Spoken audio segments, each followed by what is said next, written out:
What up, people? What's good? Salute.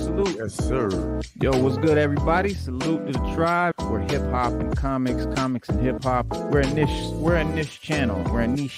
Reserved for the best is super dope. I do sell comics. Check me out on Instagram at 6th_element_comic.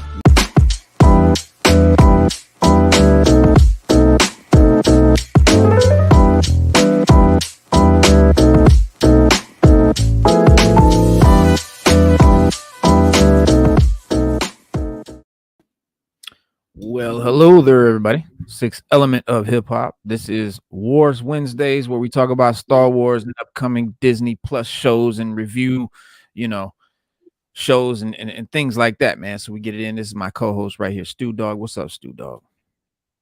Peace. We got a lot of stuff to talk about, man. We got a whole lot of shit to cover. From I Am Groot, which just came out, which was pretty cool. We're gonna talk about that. We got Star Wars. We got some Mandalorian news for you guys. I even got a little bit of Guardians of the Galaxy. We're gonna pepper in there. So stay tuned, man. We got some X-Men news, and lots of Star Wars stuff. Good stuff. We'll talk about Prey a little bit too. Predator and John Barenthal's Punisher. We got the Constantine show, Armor Wars, Ahsoka. We're gonna get into all of that. Andor, even a new Spawn reboot with Jamie Foxx, and some Black Panther 2 and Kingpin and the new Daredevil from She-Hulk. We're gonna get into that little Sandman stuff, even some My Hero Academia. Shout out to Deku and All Might. We're gonna chop up a gang of stuff today. But I Am Groot. We're gonna review a little bit, talk about that in a sec. Could have showed those shows on here. They're so short. They're like 3 minutes. Little shorts, but yeah, they are. Yeah, you watched them all. Yeah, that's how short they are. Yeah, I knocked them out. They were funny. They were funny as hell, though. But yeah, for sure. And a special announcement. You guys maybe have been hanging around long enough. Not too long ago, we did a show with the illustrious Pharaoh Monch. One of our favorite MCs, one of the gods of hip hop, one of the legends in the game, one of the real true hip hop icons, was on the show a little while ago. Salute Norn Rad. What's good, Slade? So Pharaoh Monch just did an article in Spin Magazine about his Marvel Legends collection, which he came on to talk about on our show a little while ago, which he's going to come back on our show. I just talked to him a little bit ago. So he'll be coming back on the show at an undisclosed time shortly to talk about his Marvel Legends collection that he's so into, bro. He's so into it, man. And I love that. Like, he's into it like I'm into it. Like, he's really into it. So we're going to chop that up too. Let me see here. I think I got the article. Yeah, my man right there. All right, so here's Pharaoh Monch. Y'all know the god.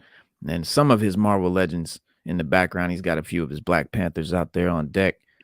And he's got a great collection. I mean, he got the Sentinel, the big Sentinel figure, the $2,000 Marvel Legend. And I want that shit bad as fuck. He came on and he was showing it up. I was like, yeah. That's one you gotta get, man. You gotta get that one. You gotta splurge on it, man. I'm gonna have to. But he's gonna come on and talk about it. Do something. Got to. Definitely. So here's the articles. I'll share this with you guys real quick. Bada bop bop, bing bang boop. Click clack click. There we go. Add that, bing that, click that, add that. There you go. So it is Spin Magazine, and he titles the article. I love it. His quote. They titled it "Plastic Crack: Pharaoh Monch on the Addictive World of Marvel Figurines." Plastic crack, man. You can't make this shit up, man. During the 2020 lockdown, we talked to Pharaoh Monch, and we found out that he got into collecting Marvel Legends figures and found an unexpected kinship in the wild and wonderful world of collecting. And here's his story, written by Pharaoh Monch. This That's is a great. dope Black Panther. It is. Check him out. So he got he's got It's all like three. three of them, don't you? Yeah, he's got the movie one. He's got the comic one with the cape. I love that one. And then another That one one of is the dope. comic one.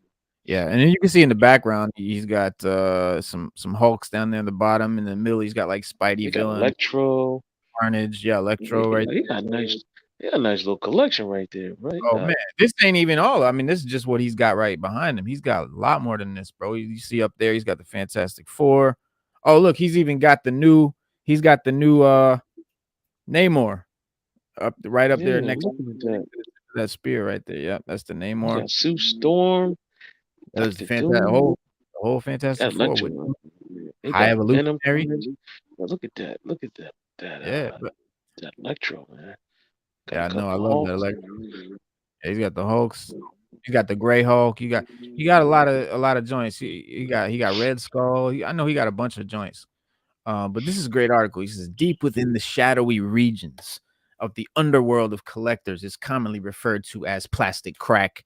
Perhaps it's even more addictive than cocaine, but the comparisons to the infamous 80s drug probably stop at the insatiable ability to hook you after only one hit.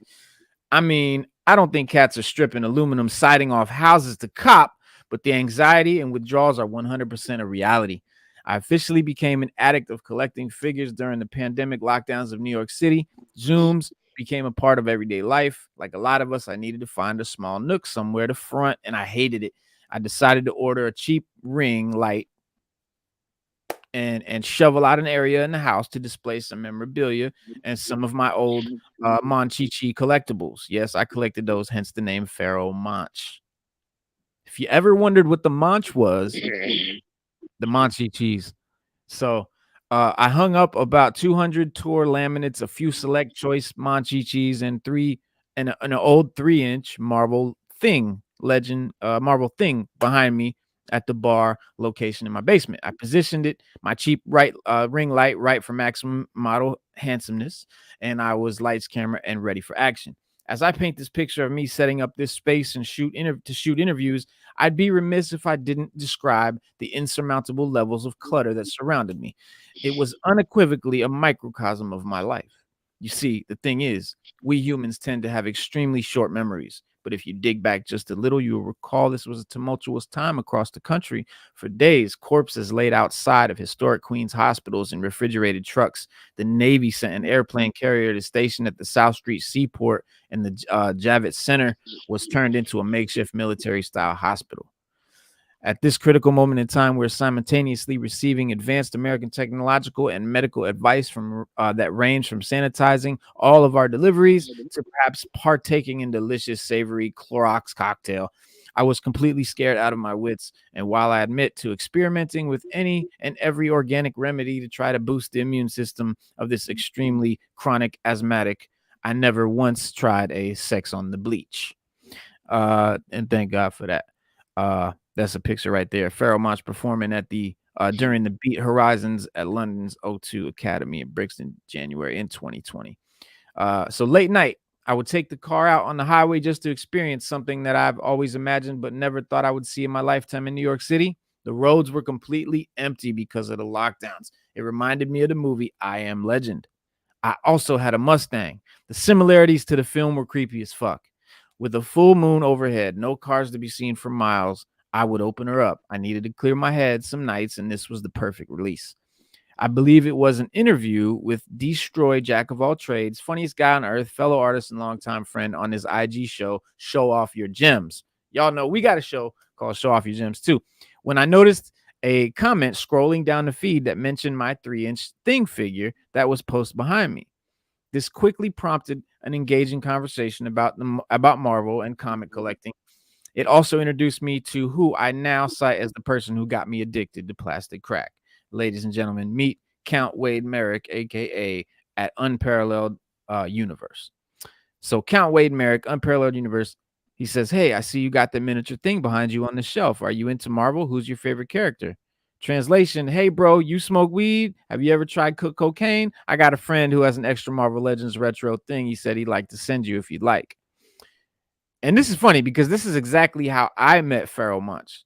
I saw him doing an IG live and I saw the Marvel Legends figures behind him. And I hit him up like, yo, I see the Marvel Legends. I was like, you into Marvel? And, you know, we got to talking, whoopty whoop. And that's how we ended up linking up and getting him on the show. So he says back, he says, okay, sure, I guess a little crack won't hurt. Plus, crack is played out. These kids have moved on to syrup and other designer drugs. Okay, yeah, sure. Send me some crack. Man, let me tell you, that first Ben Grimm hit was insane. The only problem was it died out in about a week. And this is true. I can attest to this. You see all those figures? I get them. I love them in the box, and they're all, man, I take them out and I hook them up. And once I set them up and put them on the shelf and stand back, the high is gone. Now I need another fix. So he's not lying. So that's when I knew I needed to try some of that Reed and Sue Richards. So I was fiending for a hit of that Johnny Storm. The high got better and better each time I was able to complete. Each time I was able to complete a team was like going from a little sprinkle of crack to freebasing. The more elusive the crack, the more I chased it. Finding out to how elusive some of the figures were came with more anxiety and more anticipation of the high. So he's talking about the more rare figures that you can't just go buy at Walmart. These are ones that are back, you know, they already off the shelf. You got to get them on eBay, things like that. And so he says, it doesn't matter what you collect. Missing out on an important piece takes you on an emotional roller coaster that can go from, let's say, missing the latest sneaker drop to trying to reach back in time to get your hands on some original Jordan 1s. And you guys know this comes with comic collecting, anything of the relatable. Let me just touch the comments right quick. I know we got some things. Found an awesome shop by the crib. That's what's good. Plastic crack. We talking about it, man. We talking about it.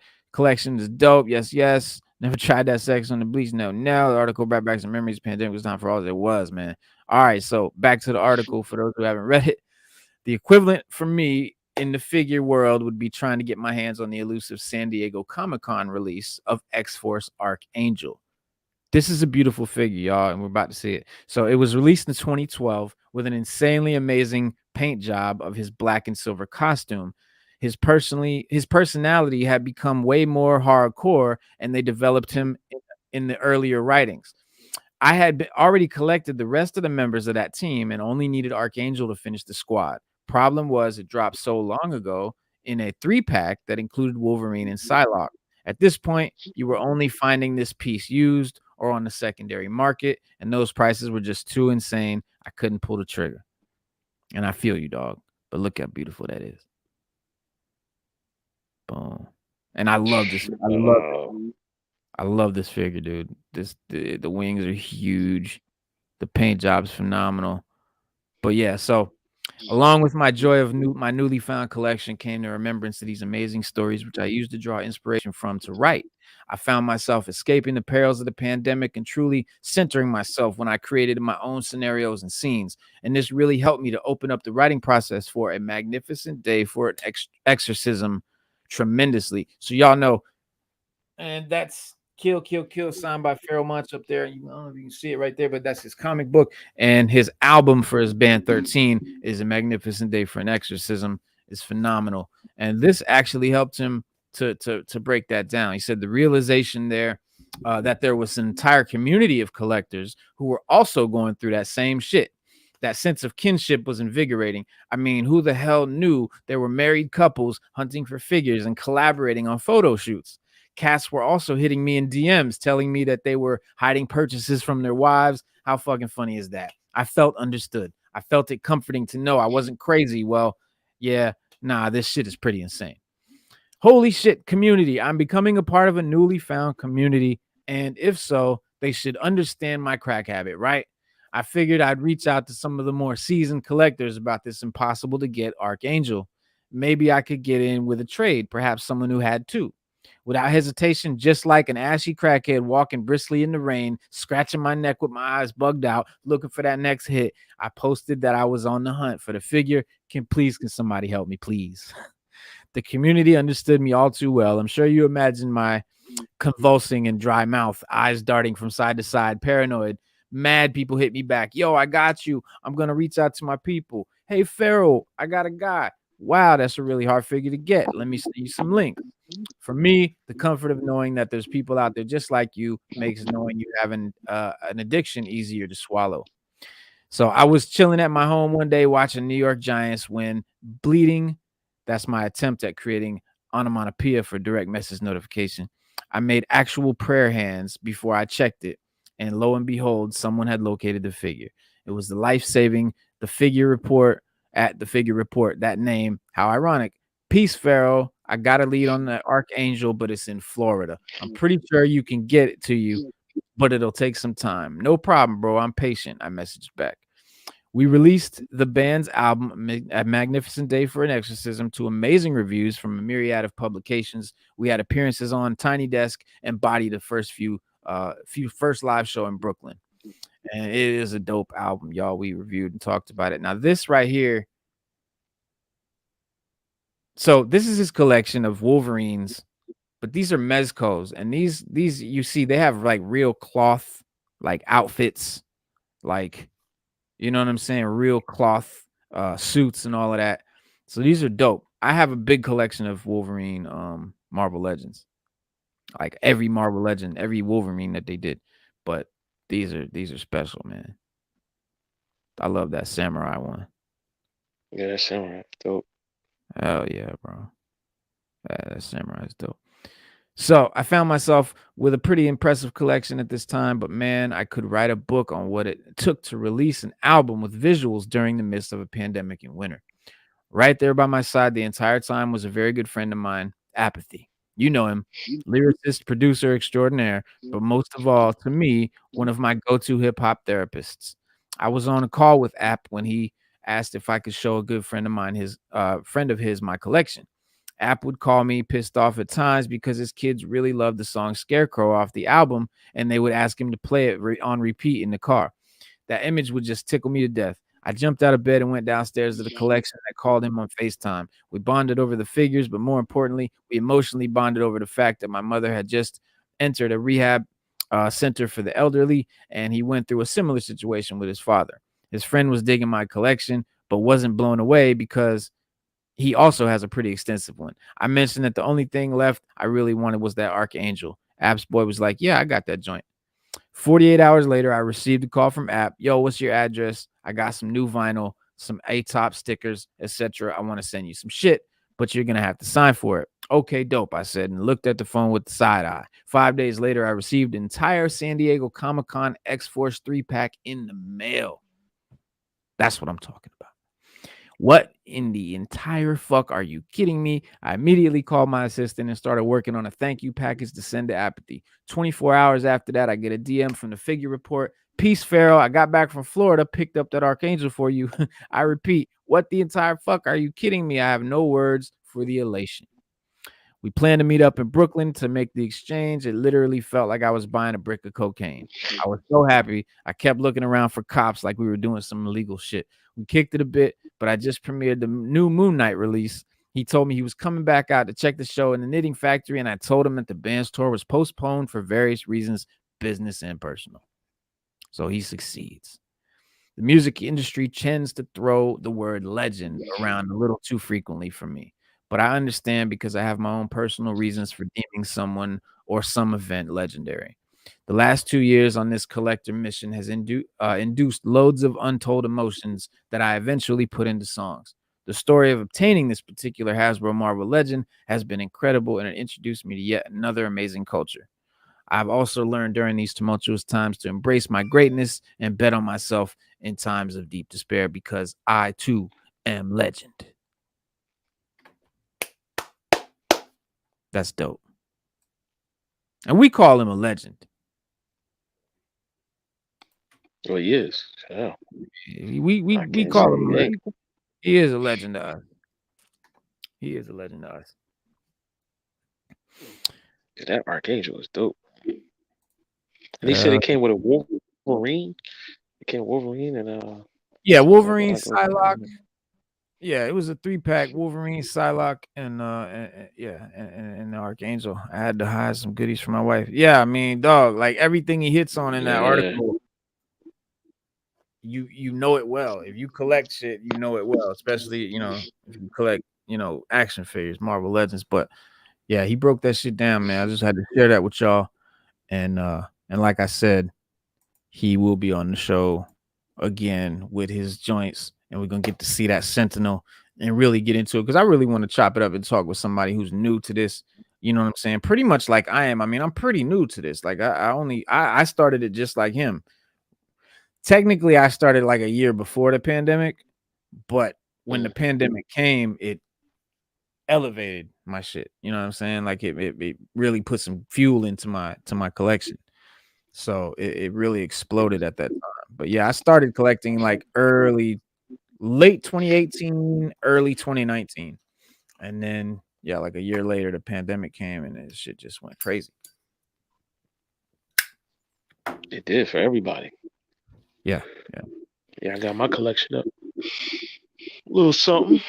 My collection up. Broke out some other stuff. Started putting some stuff out. Got Mhm. some cases and stuff that was just sitting around. I was like, you know what? I got time to put this out now.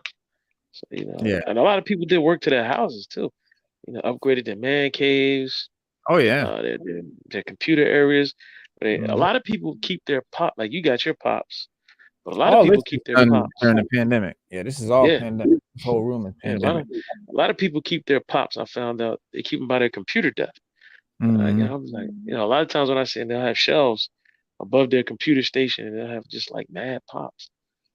I mean, I've seen a lot of pops, and I'm always amazed at what they made pops for, because I don't think it's anything I haven't seen a pop for yet.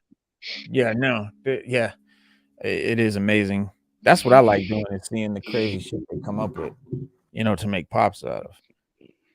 Like TV shows, bands, all of that stuff, man. It's crazy. Book, Everything, right? Anything everything, you can think. any and everything. Yeah, yeah. Anything you could think of that's in pop culture, they got it. Some real weird, obscure shit. Yeah, they do. Like I said, I've seen some stuff that just blew my mind. Uh, Hip hop pops, you name it. It just blows my mind to see a lot of that, man. Hmm. Yeah, Norrin Rad, me too, man. I was a completionist too as a kid. Like G.I. Joe, I had to have every fucking G.I. Joe vehicle, every base, every fortress, every figure that they made, every G.I. Joe. That's all I collected. I didn't fuck with He-Man, Transformers, Voltron, none of that shit. I did have a few Thundercats though, because I fucked with Thundercats. But yeah, I was Okay. G.I. Joe. I was strictly Yeah, G.I. Joe. shout All out of to it. Nora Rad chat. Everybody in the chat. What did you collect when you were little? I know I was a GI Joe head. I collected some of everything. I was big on GI Joe Transformers, Hugo Bots. I was all over the place, but mostly GI Joe. Mostly had a lot of Joes. Yeah, I'll show you some spawn joints.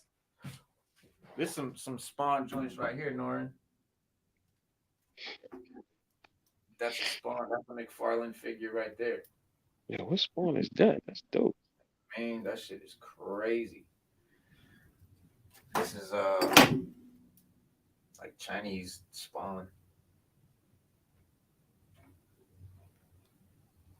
and that's That's Mandarin spawn. Mandarin spawn, right?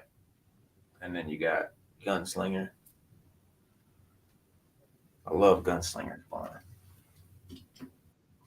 I don't know what she is. She's from something from the comics or whatever, but she's a female character from Spawn as well. Just thought she was dope.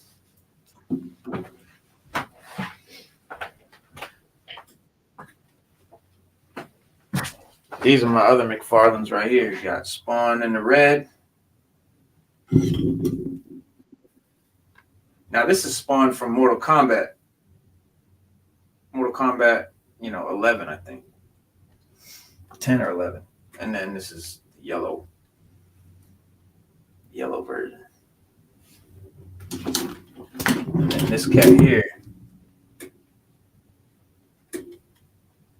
That's I just read a comic with him, and that's Archangel or something like that.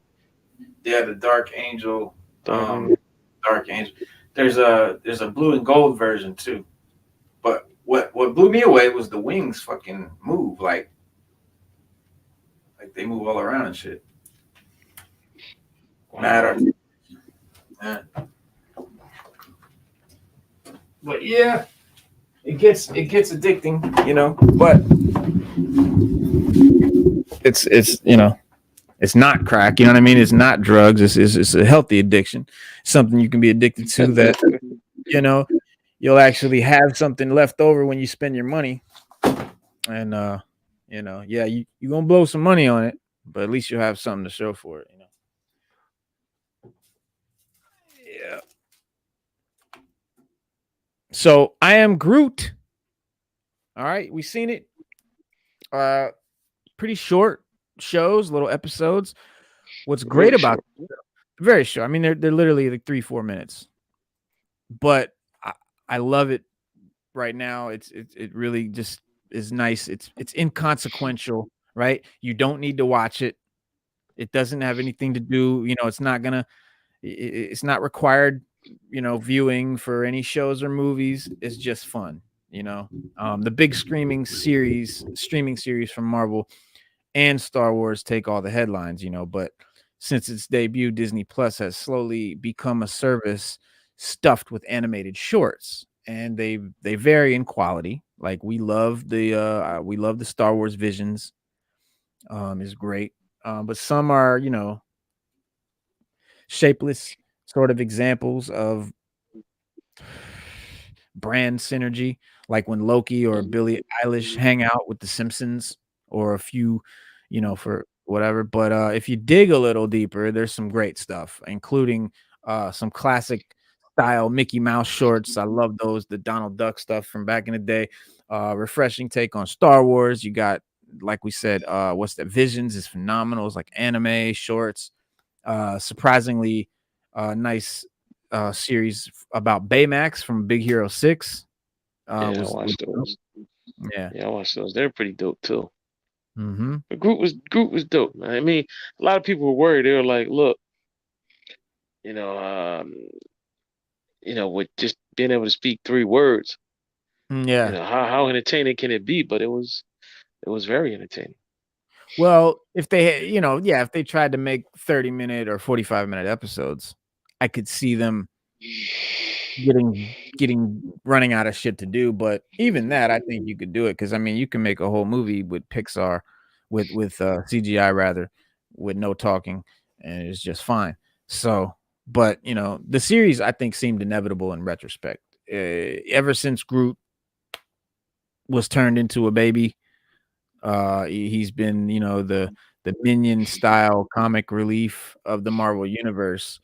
And so Groot's presence now often exists as a series of animated shorts that are tangible, uh, related to the Guardians of the Galaxy movie that he's in.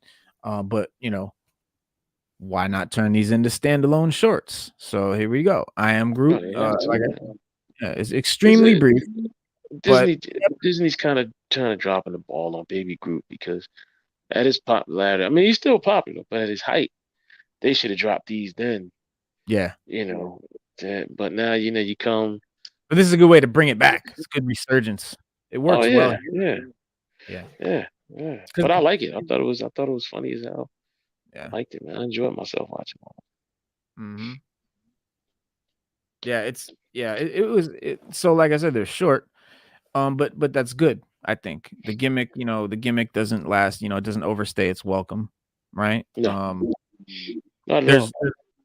and there's also a surprising amount of variety. One short has like a sci-fi horror story kind of feel, and then there's another one that's completely different, like he's like fighting a bonsai tree, like then and then he's got one where he's got like a there's like a little civilization of little tiny microscopic whatevers, and he fucks with them and stuff. So there's a lot of variety, a lot of different types of stuff. They're very different from each other, each short. Um, and like I said, it's all very silly and inconsequential, and slapstick comedy is built around Groot's tendency to one, get very upset over the smallest little inconveniences, and two, make very bad choices. And there's not much to say about it other than it's fun and goofy, and it will appeal specifically to the kinds of people who loved seeing Tiny Groot dance in a flower pot in the live action movies. And I mean, there's a scene where he surfs on a bar of soap. I mean, this is all very it's the kind of series that make you, it's well, it's definitely this is not going to get them any new members. You know what I mean? Like no one's going to sign up for the streaming service for this show. But it's fun for so in that vein, I kind of look at it as almost like it's kind of like a thank you to us that have been paying for our membership. It's like something for Yeah. you. Here's literally something for you that we know is not going to get us any business, but so I like that. It's cool. Yeah, it was actually better than some of the Star Wars content we got. This is true. Yeah, for it to be so short. So. Mhm. Just checking out the comments from earlier. Yeah, the Redeemer was the name of that big winged character. Yeah, Dark Redeemer is this one is the Dark Redeemer. He's all black. The Animatrix. The Animatrix. Yeah. Yeah. That's the Matrix. That was great, dude. I love the Animatrix better than the Matrix. Animatrix is dope, man. I love it. That shit. When I first saw that, that blew my mind, bro. Like I was literally bugging for like a week. I must have watched it, man, at least once or twice a week, man. Oh yeah. Yeah. Yeah, I watched the shit out of that DVD. Oh yeah. Yeah, too bad we didn't have YouTube back then. Right? Man, listen. I've been saying that all the time, dog. Like if I had YouTube as a kid when I was a kid, be a millionaire right now. Straight up. Yeah. Stuff I was trying to do that I couldn't do because I didn't have the outlet. Man. But hey, man, we're gonna have fun with it. We're gonna have fun with it now. So, but yeah, Groot, you've got they've got some new posters out. They put out some new posters. Let me see if I can show y'all some of these posters they got. No, they want me to.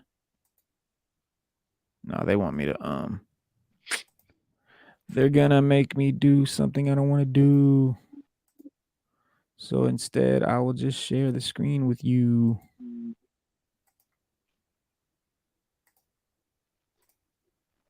There we go.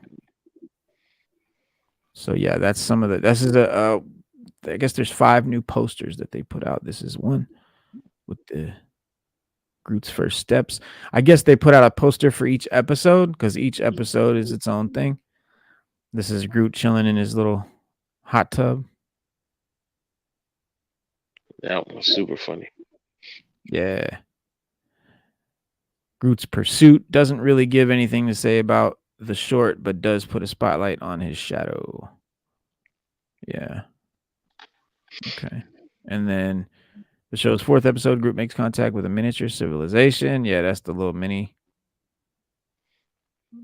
civilization. That was a good one. I like those. And then you got the magnum opus, where he creates his little arts and crafts project. That one was real funny.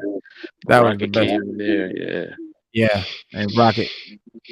So another cool or interesting thing that happens, you see right there on that glue bottle, that sort of weird language. Mm-hmm. Does anybody know? Okay, so I wanted to ask the chat and see if anybody knows. Okay, this is the language of Krakoa. This is the Krakoan X-Men alphabet right here.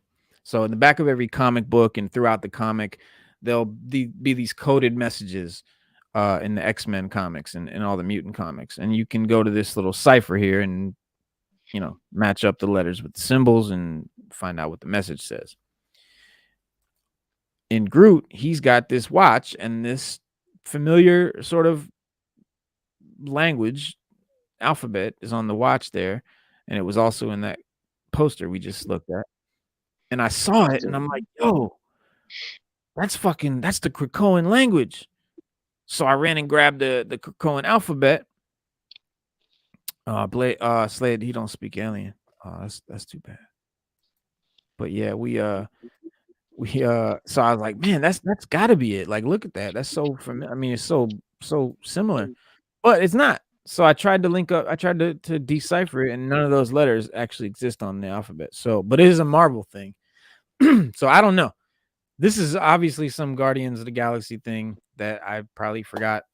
But yeah, if anybody recognizes what this is on Groot's watch on his little headband there, it is not the Krakoan language. I'm quite sure somebody Somebody knows. deciphered it. Somebody Yeah, knows. somebody rocked it. Somebody got curious and watched it at like half speed and did it. Right? Examine that shit. Oh no, don't do that. Don't open that. Okay. Oh yeah. So Andor, the show that we're all excited about. There was some critic that said that he doesn't think that the Star Wars fans are gonna like Andor. And I think that the critics, they don't really get what Star Wars fans have a problem with. They think it's too much diversity, which that's a very oversimplification. That's not the problem. The problem is shitty writing, the poor writing that we've been getting, just the crappy storylines and all of that. So, but he says, so his description rather of the of Andor, he watched the first 4 episodes, I guess. And for these reasons, he doesn't think that we'll like it. He says, "This is not a space opera. It's more a space drama. It's slow, deliberate, complex for Star Wars, and asks the viewer to do some work. It actually humanizes roles that are traditionally cartoon evil in the Star Wars universe. It's attempting to tell a grown-up story, and I think a lot of fans are going to hate it. Both Gilroy's presence is all over this thing. It's got that cinema verte vibe that the core Bourne movies had going for them, but puts you in a world like never before. Whether the world can hold up to that level of scrutiny is up for debate, but it is fascinating." Well, I think we've been waiting for a Star Wars show that is complex, asks the viewer to do some work, humanizes some of the cartoon evil that we've been getting. Yeah, like tell a grown-up story. I think the Jason Bourne spy aspect, I think he's way off. He said, "I've seen the first 4 episodes, and it's the most serious, grounded thing Star Wars has ever done. It feels more like an English-made espionage thriller than Star Wars. It is totally unconcerned with giving you fan service moments, and instead wants to delve into what it's like for bit players in this universe to wake up every morning and go about their day." Bro, Wow, that's strong. to me I that mean, sounds great. wasn't that the whole point of it of not Rogue Rogue One, man? One? Yeah, Rogue One? Rogue One. Yeah, Wasn't it the point? It was basically a heist. yeah. They showed you how that. I mean, look, regardless to what it is, it's still a Star Wars movie. It's still gonna be Star Wars, It's but still Star Wars. It's got to be Star what? Wars. Yeah. An English-made espionage thriller? Dope. I love that. That's dope. Jason Bourne shit. I love that. Fucking I the dig it. French Connection, like all those dope British spy movies. Come on, James Yeah, Bond. we'll Come on, take it. we'll take it. We love that shit, bro. You don't. The critics have no idea, and then they take this. They take the small percentage of racist fans that talk shit to the people of color actors and stuff as the fan base. That's not the Star Wars fan base. That's a few vocal morons. Herbert Carpenter, peace, fan. What's good? That's true. Yeah, That's true. Peace, and Herbert. yeah, they Yeah, that's just don't know. true. They don't know. Oh, yo, I was looking at this. I was just reading some shit about Joshua Tree, the Mhm. tree in the desert, and there's this rock out there. They call it Skull Rock, but I Mhm. call it the Vader Stone. Check it out. That's Skull Rock. That's the Vader Stone. Wow. I call that shit the Vader Stone. That's dope. But that's pretty dope though. Look, yeah, it looks like fucking Darth Vader, like a motherfucker. Looks like Darth Vader's melted helmet, the one that Kylo Ren had. The Kylo Ren had, yeah. Yeah. Yeah. But yeah,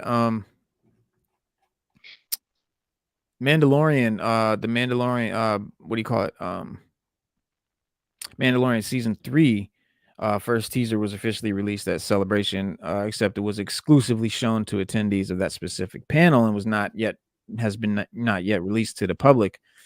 But one of the burning questions that many Star Wars fans have when it comes to The Mandalorian is what the future holds for Giancarlo Esposito's Moff Gideon, one of our favorite characters, one of our favorite actors, especially on Sixth Element. The character was defeated in a one-on-one duel by Mando at the end of season 2, and it appeared as though he was taken into custody by the New Republic. He wasn't featured in the teaser that they saw in Celebration for season 3, but rumors have suggested that he will play some sort of role in the upcoming season and may even don a Mandalorian helmet. Esposito recently teased that his presence could be felt sooner rather than later. Yeah, but y'all know that's my homie right there. I fuck with Esposito.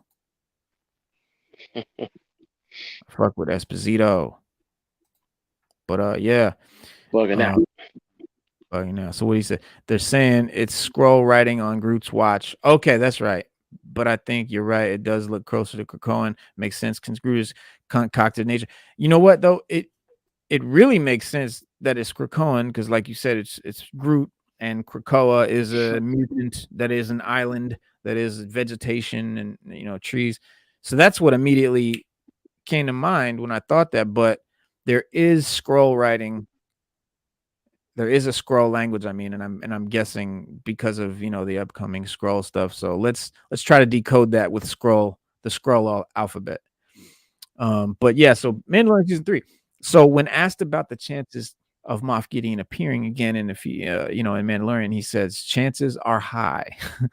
That's what Esposito says. And then he went on to tease just how good season 3 of the show will be, claiming that it's off the chain, quote unquote, and even told audience viewers that they will be amazed when they finally get to see it. He said, quote, "I got to tell you, just to share something with you without spoiling anything, that season 3 of The Mandalorian is off the chain. You will be amazed." Verbatim. Yeah. So I mean, listen, Mandalorian hasn't let us down yet. Boba Fett did. Not at all. Obi-Wan did. Yeah. But that wasn't Obi-Wan's fault. It was but we never. But we won't go there. Yeah. We never had a problem with Mandalorian. And I've never been concerned about it not being good, because I know who's making the show cares about Star Wars and less about politics of current day America. Like, this is Star Wars. This is a long time ago in a galaxy far, far away. This is not the United States of America 2020. So just saying. But at the end of Mandalorian season 2, Gina Carano's Cara Dune stopped Moff Gideon from taking his own life. Remember, he was about to blow his own dome off, and instead took him into custody to answer for his crimes. That was the last time that we saw the character, and Book of Boba Fett didn't reveal anything about his fate or if he was still being held captive. But it must be assumed that he wasn't executed, or Esposito wouldn't be so confident that he would be returning in the future. Or chances high, so if anything, it means that he somehow probably escaped from the New Republic or was let go or whatever. But yeah, right. Considering that the New Republic is still not completely established, it's still in its infancy, and many of the laws and procedures are probably still being ironed out at that point in the timeline. So it's completely possible that he could find some way or a flaw or even a loophole in the system, or literally just escape from the poorly run prison. But the more likely scenario, though, is that he is rescued by his Imperial loyalists that believe in his cause. That's what I think.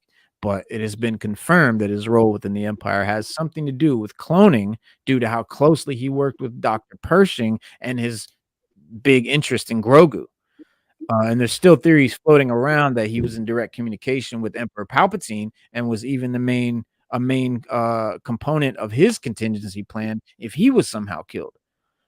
So if these theories are true, then other powers within the remnants of the Empire would know just how much information Gideon possesses and would probably be willing to send, quite a rescue party in order to save their whole operation. I mean, the Emperor himself. So from, a storytelling standpoint, it seemed as though Gideon's story came to an abrupt ending in season 2, and most people had no doubts that he would be returning at some point. However, due to Esposito's comments, I think it's very likely that the character is coming back sooner rather than later, and possibly in season 3 of Mandalorian. I would like to see that. Yeah. Yeah, he revealed when it's premiering, but is he lying? During an interview on the Rich Eisen show, Giancarlo Esposito shared when he thinks that season 3 will debut on Disney Plus. When asked how and when the show would return, Esposito said that fans will get it soon after Lucasfilm and Disney finish working on it. He believes the show will debut sometime in summer of 2022, although he doesn't know about the specific release date. I mean, that's cutting it real close. Yeah, we're past summer. He says, well, he said exactly. He said, "You'll get it soon. I got a few things in regard to do to put some finishing touches on what I do, but I believe it'll be this time sometime this summer." Ugh. Now, no date yet soon, but coming soon. So he also spoke on the process of coming onto the show in the first place, revealing that, the show's creator, Jon Favreau, created the role of Moff Gideon specifically for him. He said, "Oh my goodness, Jon Favreau called me and said, I have good news and bad news." I said, "What's the good news?" And he said, "I wrote a role for you in Mandalorian specifically for you." I said, "Wow, fantastic. And what's the bad news?" "The bad news is all the money is going to the screen." And I said, "Is there any more good news?" And he said, "To me, Disney's doing it. Wow, I have nothing but great things to say about this studio, about the franchise, in regard as how they've enlightened our children into mythology and to what's right, and how to go about doing what's right and how to be in service, the Mandalorian service. And they have waited for me with such wonderful love and respect for me to come back and do what I do. And I love what I do. So this show is great." You say yes, and then you say, "I've got one caveat, John." And he's like, "Oh, what's that?" I said, "I must have a cape." So he got his cape. Wow. Yeah. But despite his words about this summer, Mandalorian season 3 has been called a safe bet for Christmas of this year. So we'll see. That'd be about right. About when they release it. Yeah. His tidbit about season 3's release time frame certainly raises some questions, though. Like, the show's first season debuted the very day that Disney Plus became available to the public in November 2019, while season 2 premiered at the end of October of 2020. The Boba Fett followed a trend similar and did its December in 2021, meaning that a summer 22 release would be the first of its kind for Star Wars streaming in general. In all likelihood, Esposito either accidentally misspoke or simply lied here to make sure that Lucasfilm and Disney's secrets remain hidden until the show is truly ready to release. On top of that, Disney is already busy summer right now regarding projects from the galaxy far, far away. Ewan McGregor's Obi-Wan Kenobi is set to begin streaming on May 27th, running for 6 full weeks before Diego Luna's Andor takes over, likely sometime in August. Also waiting in the wings, you've got that's The Acolyte. The Acolyte. So Okay. a lot of shit coming up. A lot of shit coming up. A lot of good shit. A lot of good shit. Yeah, a lot of good video games. I can't wait to see them, man. Because I actually get excited for that. I just wish Disney would just throw them all out there like Netflix. You know what I mean? Yeah. Just blow them all out. But they make you wait week for week, man. But it's worth it. can't say it's Yeah. not. It's funny they some fans noticed that they used an actual AK-47 in one of the Star Wars shows. In Andor, actually, in Andor. So this is actual screenshot from Andor, and that's clearly an AK-47. Like, Looks to me clearly. like that might be an alien AK-47. Well, yeah, it's an alien K-47, we'll call it. Mhm. Yeah, we'll call it an ET-47. How about that? We'll take that. But We'll yeah, take and so yeah, some fan noticed that it's an AK, and they're like, "Damn, bro, like y'all can not do better than that. Hey man, Y'all they got gotta do what they gotta do. Budgets. Budget. Gotta get a it's bigger budget, probably man. yeah, it's budget and yeah, I mean it's probably just some background character, but I can't believe I've never seen them do this. Like I've never seen anyone in Star Wars rocking a real gun. Like No. we've never seen that. So this is very, very odd. It's possibly they just haven't put the CGI on it or whatever. Maybe they're gonna put some sort of CGI over it. Who fucking knows? But it ain't gonna bother me if I see an extra running by in the background with a gun that resembles an AK. I'm not gonna cry about it, but somebody's crying about it. Nah, me either. Somebody, yeah, they all do.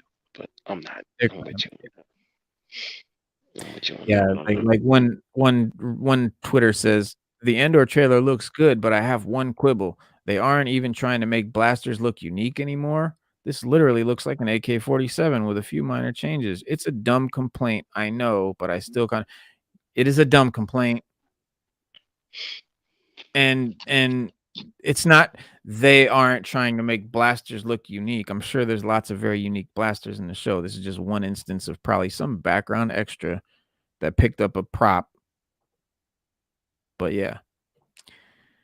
Some things will look like stuff on Earth in Star Wars, that's true, but, yeah, you definitely wanna change things like AKs and make them look more like, you know, something that we would see in Star Wars.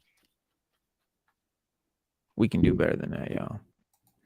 But Yeah, Star we can. Wars yeah, um we've got the year 2022, guys, has been huge for Star Wars in terms of content due to the Book of Boba Fett, Obi-Wan. The past, is summer is not quite over, but we've got Andor coming and the anthology, the animated anthology, Tales of the Jedi, and season 2 of Bad Batch.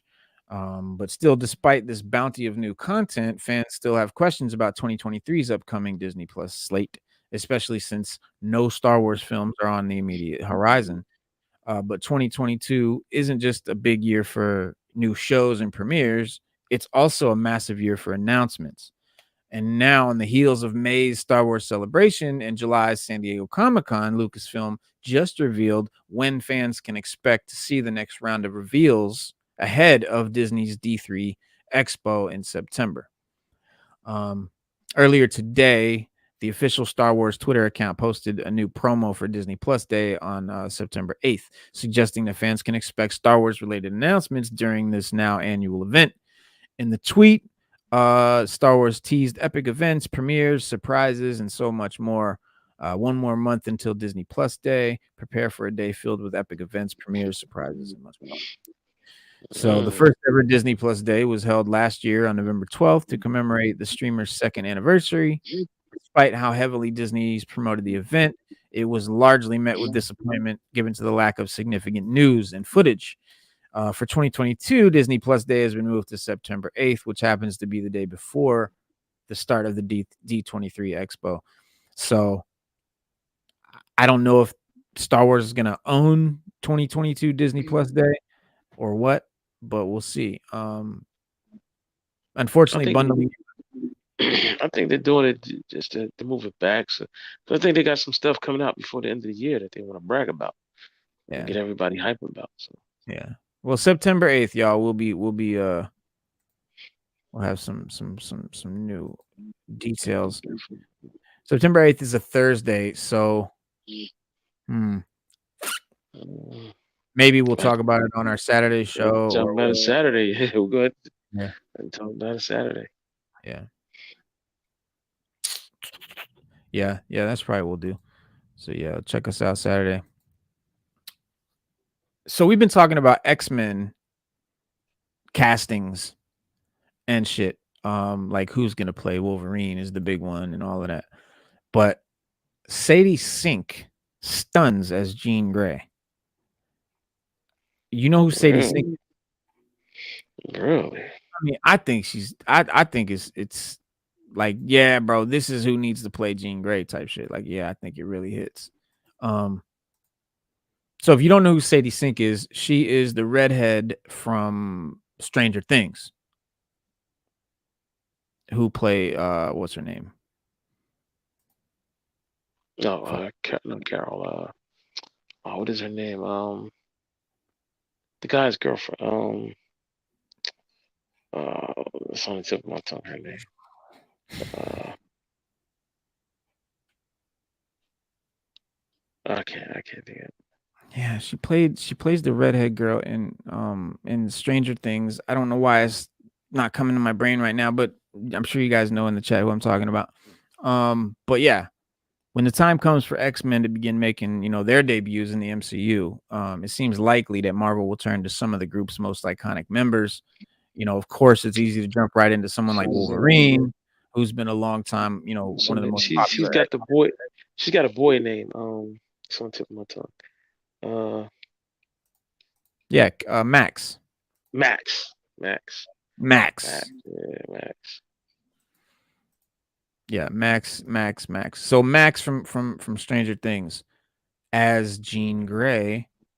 Um, You got a picture? she's perfect. Yeah. I think she's the perfect age.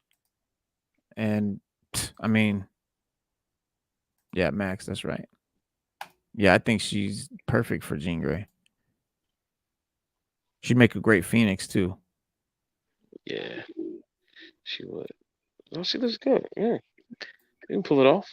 A young Jean Grey. Hmm. But there's oh, they did it. So let's see who we so 10 actors who should play in the X-Men according to CBR.com.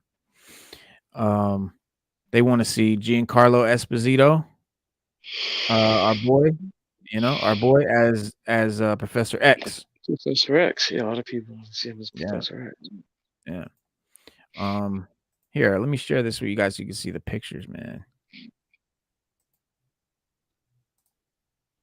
Boop, boop. There we go. Yeah, there you go. So yeah, this guy, Professor X, leader of the X-Men. James McAvoy has played him. Patrick Stewart's played him. They're looking to race swap some of the X-Men this time, and this is one of them, one of the bigger race swaps. They're also talking about race swapping Magneto as well. Mm. Jack Rayner is ready to break out as Cyclops.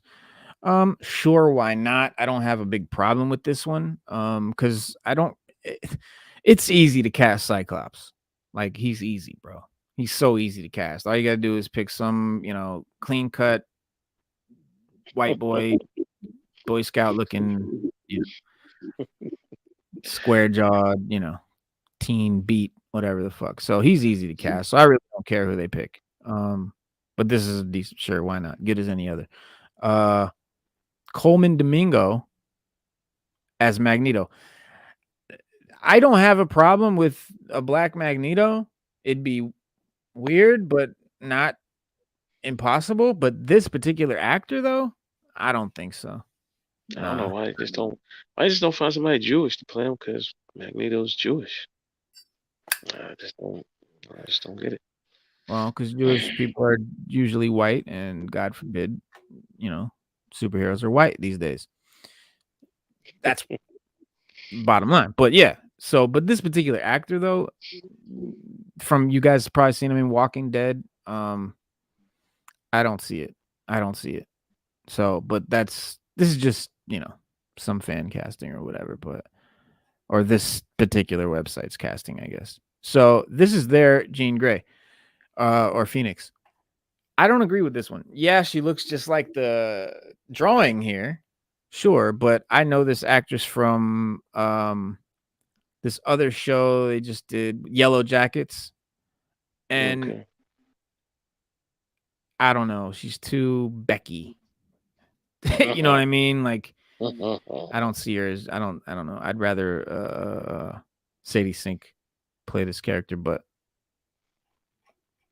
there you go. Maybe that's why they put it out there with Sadie Sink. Yeah. They should like look. Yeah. Like, Now can Micah we get a request, please? right. Now Micah Monroe, I don't know her. Could she play Mystique? Mystique's blue, and this is a perfect character to race swap because Mystique really doesn't have to be white for no, you know what I mean? There's no It's reason just that the person, right? It's just the person playing it has to be good. yeah, exactly. She doesn't have to be white. She could be any other race. Any other race. She could be black, Latino, Asian, doesn't matter. This character could be any race. This was a perfect chance. And then they pick, But so what are you gonna do? But anyway, so she is proved her ability to play characters in It Follows, Villains, and more recently Watcher. I don't recognize her from any of those, I but do from what you call it It from Follows nah the or other one, Watcher. Heroes, not Heroes. She was Villains. Villains. Yeah, she was in Villains. She eh, I don't know, man. Cause Mystique, the last Mystique we had, she was too famous. Yeah, She was she was too trying to famous. just be seen too much. Yeah, She and then didn't want to wear she was so right. It was so fit. She was so famous that they solely focused on her in every movie. Like she was yeah. like the go-to character in the Yeah, movie. they Like were yeah, she was playing roles of more prominent characters in the comics and just taking their parts. It was really weird. yeah, Like they were giving her parts to play that were actually supposed to be more prominent characters, but since she was playing Mystique, they gave her the part. Yeah, so we didn't that's like that. true. But I don't know. I'm looking at this art, this drawing of Mystique over here on the right, and kind of looks like a black girl to me. Mm-mm. No, Or Mystique or could or be Arabic or anything. She doesn't right. look like Mystique that could be girl. whatever she want. She She can be can. whatever she want. But All right, that's number 6. So number 5, we got Jalen Barron as Storm. I don't know this actress. I think she's a Disney Channel. Like let's see. She was appearances in Shake It Up and Good Luck Charlie before starring on a recurring role in Shameless. She was in Shameless? yeah, she was. I watched the shit out of Shameless. I watched every episode of Shameless. I don't remember her. I Huh. didn't, but I remember her in Shameless though. But A recurring nah, role? can't do it. Nope, no, can't do Storm. Mm-mm. I'm Sorry, not. Yeah, I'm not with that. I'm not sold.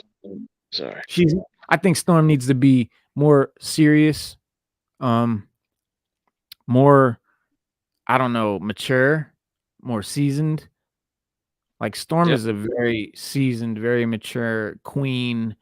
You know what I'm saying? Like this girl's too young. I don't know. All right, so Jenna Ortega as Rogue. I think this is. Mm, I don't know this person either. I don't know. She's Was blown she up playing? recently.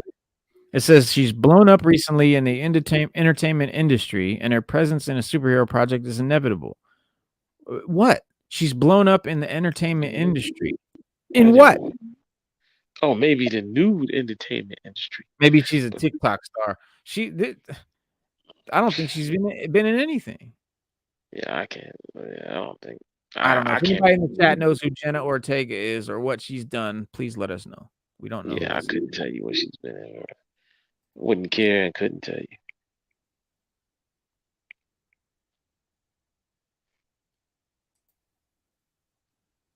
is.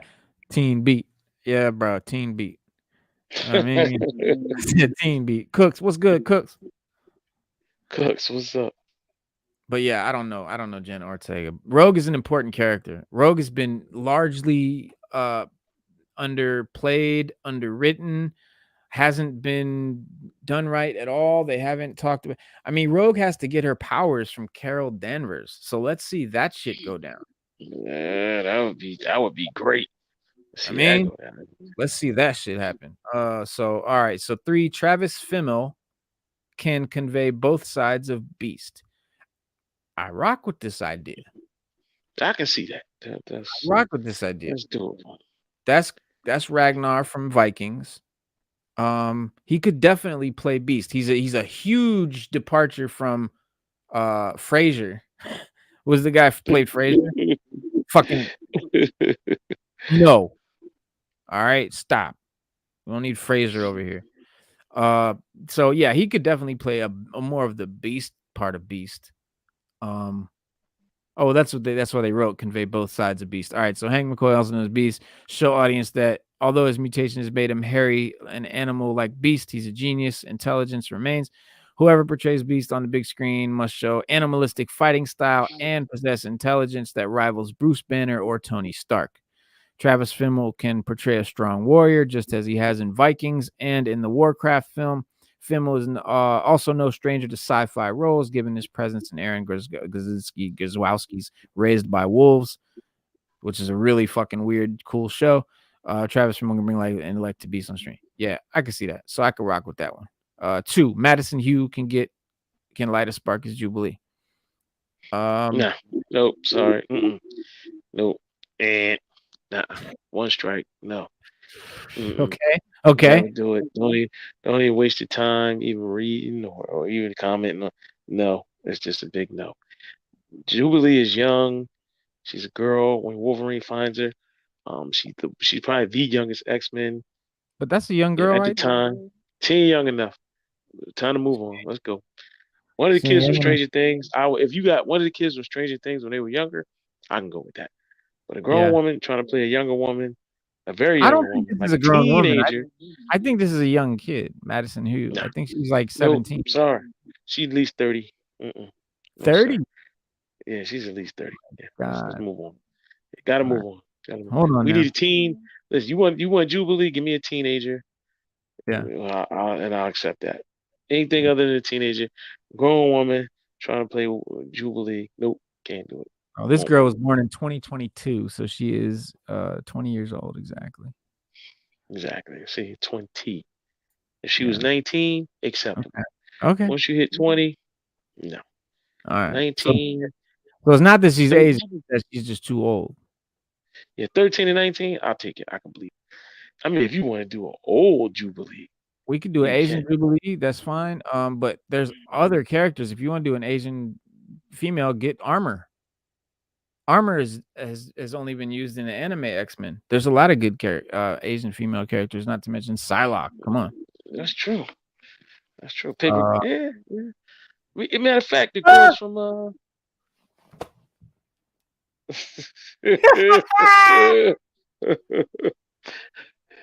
oh, not Channing Tatum is listen, Fabio. listen. They Look want at Fabio over here. that was from the movie Lost Can't City or believe it's whatever that we not just did. father. I believe he played good Gambit. I believe you can get him to do Gambit. Nah, he can play Gambit for sure. He can get Gambit. Yeah, Gambit Rebel never been in the spotlight. Massively popular character, portrayed once in live action by Taylor Kitsch. Yeah, I didn't mind the Gambit. That Wolverine Origins movie, even though Deadpool was horrible, I still love that movie. It's got a lot of cool iterations of characters. They totally fucked the Blob up though, because the Blob is supposed to be like invulnerable. You can't even fuck with the Blob. Like Wolverine just punching him, knocking him out. That was like that's nope. That's not the Blob. No. Not the blob we know. That's not the Just blob. like they're trying to give us a Jubilee, we don't want to know. Yeah, we don't want that. No. Oh, Jubilee is Asian. Is that okay? But Jubilee's also.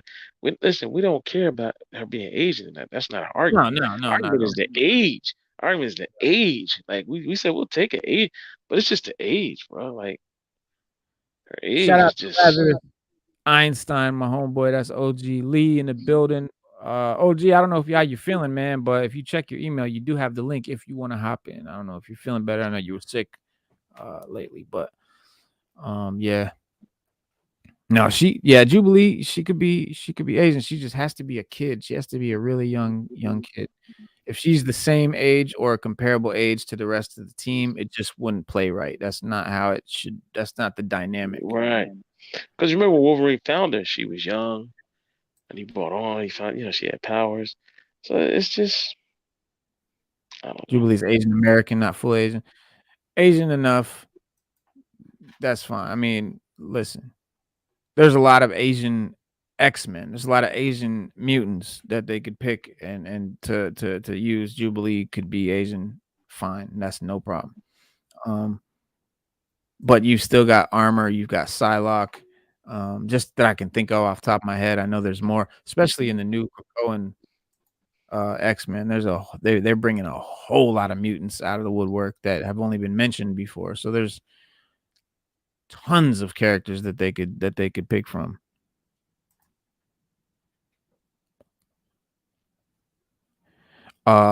Marvel Studios Armor Wars. That's that new Iron Man. What you call it, joint? Lazarus Einstein says he is Chinese, brother. So she might be Asian American, as in she's born and raised in America, but her parents are both Chinese. Yeah, we can go for that. Listen, we can. Listen, we'll take it. Chinese, Japanese, Korean. We don't even care. Nope. But she got to have a teen in her age. Gotta be a teen. It got to be a teen. We want to see a young Jubilee, like she's portrayed in the comics. Mm-hmm. Not as a woman, an older woman playing a younger one, playing a teenager. Wouldn't work. Can't work. Nope. No, can't do it. Won't work. Nope. Sorry. But yes, she is the daughter of two prosperous Chinese immigrants. So she is fully Chinese. She's not half, Caucasian, half Chinese. She's born in Or her Beverly Hills. her last name is Lee. Oh yeah, her last name is Jubilation Lee. Her last name is Lee. She's born in Beverly Hills, California, where she lived with her very wealthy parents. An immensely talented gymnast, she was believed to have potential to participate in the Olympic Games. This life was destroyed when her parents were murdered by the hitmen Reno and Molokai. I swear it wasn't me. Jubilee was sent to an orphanage but ran away and hid in the Hollywood Mall, stealing food to survive, and that's where we saw her in the Wolverine. Yeah. So cartoon. Wolverine finds her, and the rest is history. Mall security attempted to put an end to her unauthorized performances, but she continued to elude them. They hired M Squad, the company of professional mutant hunters, to capture her. Jubilee was rescued by X-Men members Dazzler, Psylocke, Rogue, and Storm. Curious about the women, she tracked them to a portal leading back to their base in the outback and stepped through. So there you go. That settles that. That settles that. All right. So Armor Wars. The MCU is quickly moving towards some, exciting releases. As we know, She-Hulk, Black Panther, Wakanda Forever will arrive before the end of the year. Fans have exciting new set images from Ironheart and Echo to keep up with. I'll show you guys those in a second. But there's one series that remains firmly under the radar long after its initial announcement, and that's Don Cheadle's Armor Wars. First announced to be in development at Disney's Investors Day in 2020, Armor Wars was described as a series that shows Tony Stark's worst fear coming true as high tech falls into the wrong hands. His tech, Tony Tech, Stark Tech, Reports have teased how it will have heavy ties to 2019's Avengers Endgame, setting up an intense story for Cheadle in what will be his first leading effort in an MCU outing. But it comes with Hulk ties, apparently. So that's what I wanted to say. Apparently, it's tied to the Hulk. So this is more potential for some more Hulk action in this show as well. So I think Hulk's going to be peppered into a few of these shows because he can't have his own show. So he's Can't going do to it. yeah. So Yeah, he can have his own show, and but he has to be interacting with, like, he can't have a solo battle with anybody. So he has to be able to interact with one of the other. Like, that's why they were showing fighting Thor or yeah, Iron Man. Yeah, like, he can't fight the big baddie, and win. Like, he can't do anything and win. So yeah, that's he can't be just the one guy that universal. wins. Rumor has it that the deal's been changed. I'll look it up. I have it Saturday. I have it Yeah, Saturday. I'll look it up and have it Saturday. But that's the rumor I've heard, that yeah, Universal made a better deal, so yeah, you can Hulk can appear in more stuff and be more interactive, like, instead of reactive, he can be more proactive. So we'll see. We'll see what happens, man. It's I don't know. It's a mess. The deal's a mess. yeah. So And the reason why we haven't gotten another Hulk movie is because of Universal. So, yeah, but I don't think Disney has enough money to buy Universal. So, not yet, but not yet. they're on the way. Not But yeah, yet. Armor's War has set up a production company called Acid Pop Productions LLC. And not only does this mean that the show is one step closer to starting filming, but it also potentially ties back to the MCU's second theatrical release, The Incredible Hulk, which was done after Iron Man. So in the 2008 Solo movie, the late Marvel legend Stan Lee made a quick cameo early in the movie when he drank a soda that was bottled in the plant where Edward Norton's Bruce Banner worked in Brazil. Lee's character died from drinking a bottle that Bruce accidentally bled in, which in turn would make his acid pop, potentially linking the production company to that beverage. That soda plant hasn't been seen since that time in the MCU. And at one point, rumors hinted that production for Armor Wars wasn't set to begin until fall of 22. So it seems that the series could be back on track to start filming again soon. But yeah, although Don Cheadle replaced Terrence Howard, as James Rhodes after Iron Man, he's still been around longer than nearly any MCU actor to date with his, continuing role in the multiverse saga. And it seems only fitting that the production company for his first solo series also has potential ties back to one of the only MCU movies that arrived before he did. As for why that production company name was picked, Marvel has a history of using unique distinctions for the MCU's various titles, always in development. So whether Armor Wars actually ties back to the Incredible Hulk will be difficult to tell until more story details become available. But Cheadle's extended tenure and the Hulk coming back into prominence in the MCU is the possibility here. And perhaps some of Bruce Banner's gamma irradiated blood has managed to cause a whole host of Hulk related issues around the world, in addition to the stolen Stark tech only now surfacing, for Rhodey to mop up the mess.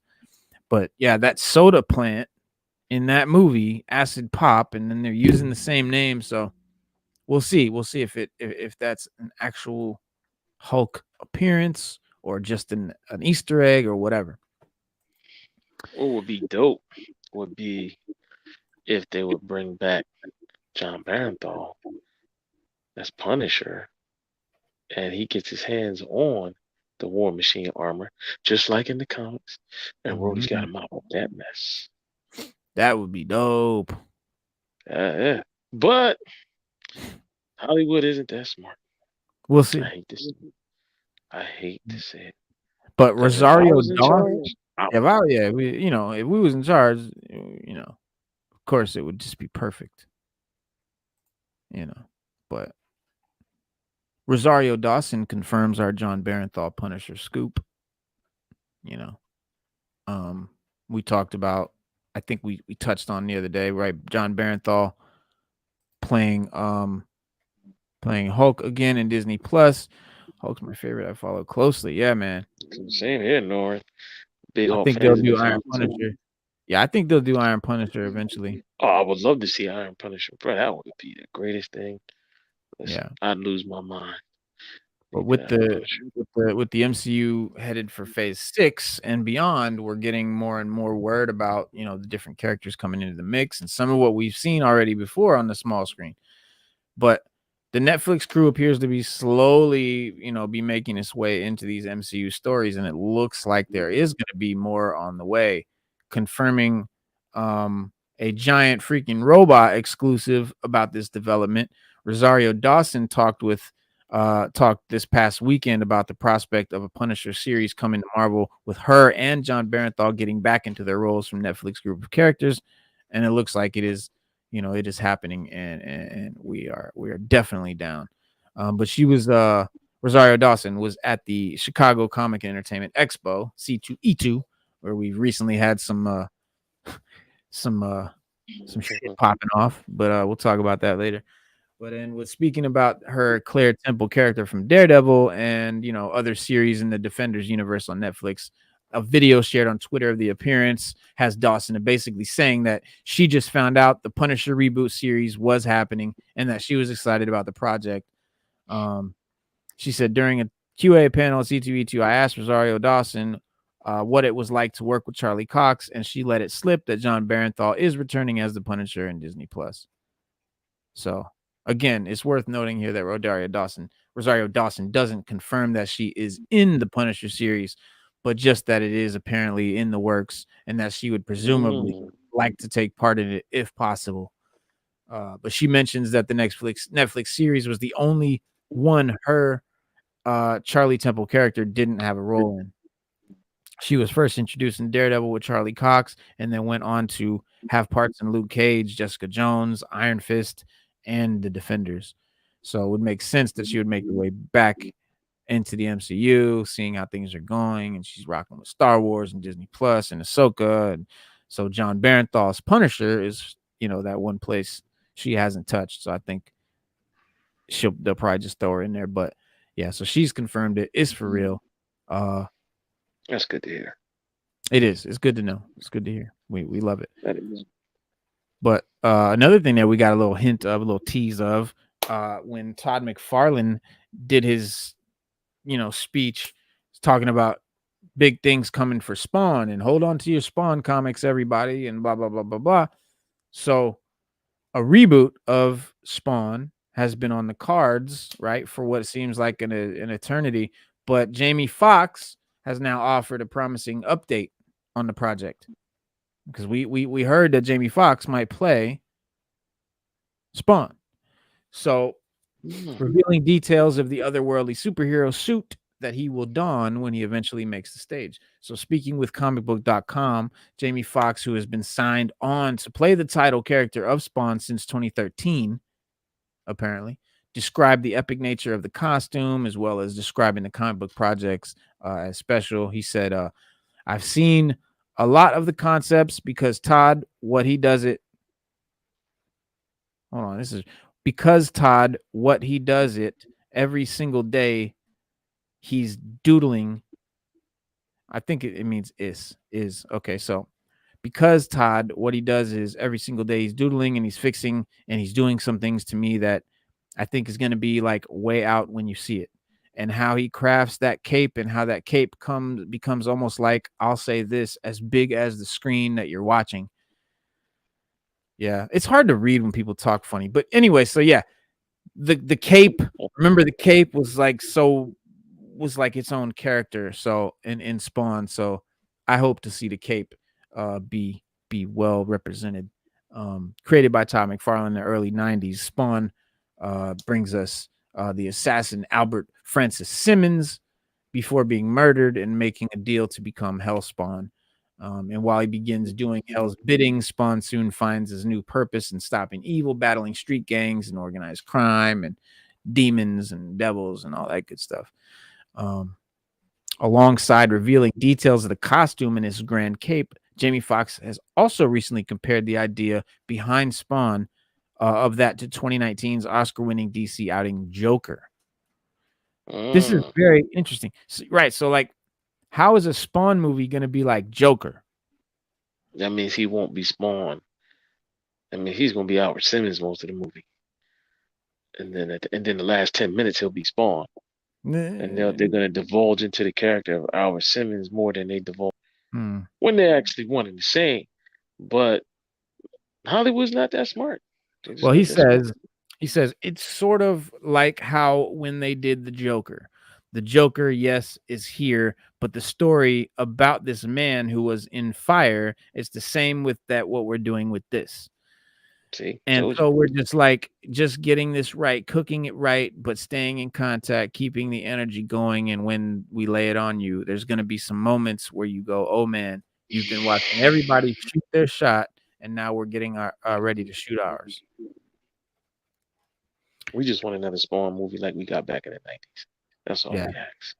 We don't despite we don't yeah we don't want to we don't want another origin story. We don't want another how the character. You and can it give us sounds that like through that's what it's going to flashbacks. be. Yeah, you can give us that through flashbacks. We can flash that back, but we Yeah, want to sounds see like. Spawn on screen doing his thing. That's what we want to see. Well, I guess that's not what we're gonna get. I guess we're gonna get a fucking Al Simmons story. Here we are. In the last 10 minutes will be Spawn. Yeah. So Todd, that's not what we want, bro. We want a fucking Spawn movie, not an Al movie. But anyway, Right. despite the Spawn reboot taking what it feels like forever to come to fruition, Todd McFarlane, he's determined to bring this thing to fruition as soon as possible. He said something's going to give in the next few months, right? There's too many people pushing in that direction, and I've got a call later today on the very subject. Todd McFarlane said of the project back in April. You can imagine Spider-Man makes $1 billion, and everybody sort of gets I mean, they were already crazy. Now they just got twice as crazy. I mean, they got crazy when the only movies that were making money were superheroes, and that Venom goes and rocks it, and Spider-Man comes and obliterates it. So now they're almost singular in their mindset of what kind of ideas they've got. So something has to happen. We'll never get to the top of the mountain if we can't do it now. With everybody wanting to do it now. Fingers crossed, I would say it's now or never. With such big names like Jamie Foxx, McFarlane, Jeremy Renner, producer Jason Blum attached, and set on bringing the character to modern audiences, and with Fox's latest updates, could Spawn finally get off the ground at all this time? We hope so. I think so. Yeah, we got big hopes for it, man. But we just want to see Spawn. We want a Spawn movie. Well, I they mean, said that look, it will I get avoid that. retelling the origin story from McFarlane's comics. He said, We "I could didn't probably want deal to." with that. Yeah, he said, "I didn't want to do, another reboot." He said, or another origin. He said, "I didn't want to do the comic book origin story from issues 1 through 3 in the movie. We were looking for people without even telling them that to give it something a little bit different. Unfortunately, 80 to 90% of them, according to the other person involved who was interviewing most of them, were falling into the trap of retelling the comic book story in the movie. We saw that movie. The movie came out in 20 plus years ago from New Line. So what haven't we seen that would be interesting and relevant today, both in terms of filmmaking and social content?" These words are not encouraging, Todd. They're not. Come on, bro. Come on. Why? What the fuck? Anyways, I don't know, man. I just think that Todd McFarlane, digitally and movie wise, just doesn't know what to do with Spawn. You can tell. I mean, so many stories you can tell, so many things you can do. Just do them. Like you don't always have to do the origin. We already got the origin story back. Want to see that? Go watch the other movie. You know what I mean? Let them make some residual income. yeah, Uh, as of right now, give us a Spawn. I mean, I guess because a lot of them say, well, we want to introduce it to a new generation, but that's fine. That's fine. Introduce to a new generation, but you don't have to retell the origin story because new generations know the origin from the old fucking movie. Like exactly. they act like people don't watch movies that didn't just come out today. Like my kids watched movies from the 80s and 70s, like, just because he wasn't born back then. So it's not like people don't know these stories. You don't have to keep retelling, like, how many times we've gotten Spider-Man and Batman's origins. It's like, Right. it's overkill. So It is you overkill. don't It wait is. 20 something years for a movie to tell the same story that the movie told 20 years ago. That's no one's gonna be down for that. So I'm glad that he's at least not doing that. But making a film about today's social content, the fuck? Anyways, I don't know. Like, just get back to storytelling, dude. Like, leave the social commentary for social media. Let's put the stories back in the movies. We'll do the social stuff in the social media platform. Movies are for storytelling, man. Whatever. But anyway, directed by Mark A.Z. Dippé, starring Michael Jai White, the title role back in 1997. Spawn begins where the comic book stories often do, right at the very beginning, depicting the character's origin story, detailing how a murdered U.S. Marine, Al Simmons, is resurrected as the reluctant leader of Hell's army. Clearly, McFarlane wants to stay away from this approach at all costs, and is perhaps looking at starting the reboot from a point where Spawn is already established and carrying out his duties. No doubt this will be embraced by fans and audiences, though, alike, if he does do that. So, with comic book origin stories having become quite tired over the last decade or so, I don't see him doing that. Um, Exactly. I'd Yeah, be interested look to at see Batman. Spawn in Look any at the position. Batman. I'm Yeah, so glad in the Batman. And year shout out to the Batman for doing it because now Hollywood's usually monkey see, monkey do. So and especially if something's successful, they emulate it. So the Batman just made it okay not to do an origin story for a character we've had on screen before, which is great. I mean, year two Batman, I'll take it. I'll take it. Who's bashing Todd? Yeah, we are bashing Todd. And we're not really I'm bashing him. not bashing Todd, not We're at not all. bashing him. What we're doing is we're just saying we don't want to see a Spawn origin story. No, Or our Simmons. We don't want to see it. We don't want to see a Spawn movie that's like Joker. Like that's what we're saying. We're saying we don't want to nah, see. yeah, no, I'm saying, like, I'm down with. I'm congratulating Todd for not doing another origin story.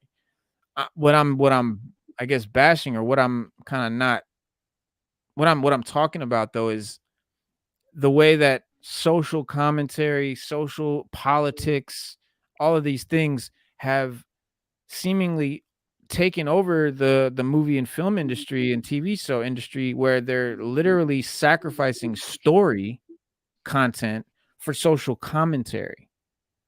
And not that I don't agree with any of the social commentary that they have to say, of course I do. But when I'm watching a movie, I'm watching a movie for that story, not social commentary. Like, I'll go to social commentary, I'll get that on YouTube and IG and life. But when I'm watching a movie, I want to disappear. I want to be immersed in this world and watch this movie and be into that world, and not a political social commentary. I just don't think storytelling and social commentary should be mixed. I don't. I just don't. Because I like storytelling as a escape from the world. That's what I'm saying. But I'm not bashing Todd. I think it's going to be a decent movie. Spawn, bro, you can't really go wrong. I think Todd just being really careful about having Hollywood steal from him. He is. He is. He's Yeah. very paranoid about that a lot. He talks about that too. But yeah, he talks about that. But um kind of like when George Lucas sold Star Wars to Disney. Yeah. To Disney. Yeah. I'm trying original origin. Uh yeah, no, it's definitely not Todd, and it's not the movie. I'm just talking about you hear it so much. You literally said, "Come on, Todd, that's not what we want," quite a few times. Right.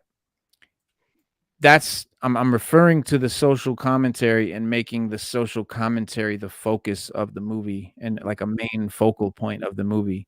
That's not what we want. And another origin story, that's not what we want. That's what I'm saying. But what I'm saying is, though, Todd, we don't want a movie about social commentary. That's what I'm saying. Or Al Simmons. Or just Al Simmons' boring life, right? Like no Spawn. Like Stu was saying, I don't think we're gonna get Spawn till the very end, and like Joker, and it's just gonna be a movie about Al Simmons.